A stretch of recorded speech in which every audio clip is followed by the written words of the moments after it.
Control number 43026, please introduce yourself. Good day, Madam and Sir. My name is Jenilyn N. Querona. I'm 39 years old. I'm a single mother of 3. I have 1 daughter and 2 sons.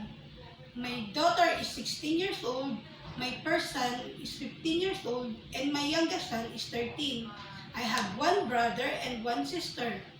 I'm a youngest in my family. What is your educational attainment? I'm high school graduate in Quezon National High School. Why do you want to go to Hong Kong? Because for my family, especially for my kids. Have you been to any country before as an OFW? Yes, in UAE for 2 years, in Kuwait for 2 years as domestic helper. Do you have experience of taking care of an old person? No, Do you have experience of taking care of a newly born babies and children? yes, What can you do for babies and children? feeding, change clothes, and diaper. Aside from your daily household works, what other special skills you can do inside the house? Cooking and baking. What foreign dishes can you cook? For Chinese, steamed fish and vegetable. For Filipino food, adobo and menudo. Describe yourself as an housemaid.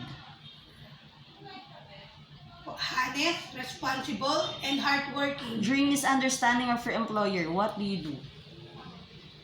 Apologize and say sorry. Describe your relationship with your past and present employer. How did they treat you? We have a good relationship and they treat me like a family. Message for your future employer in Hong Kong.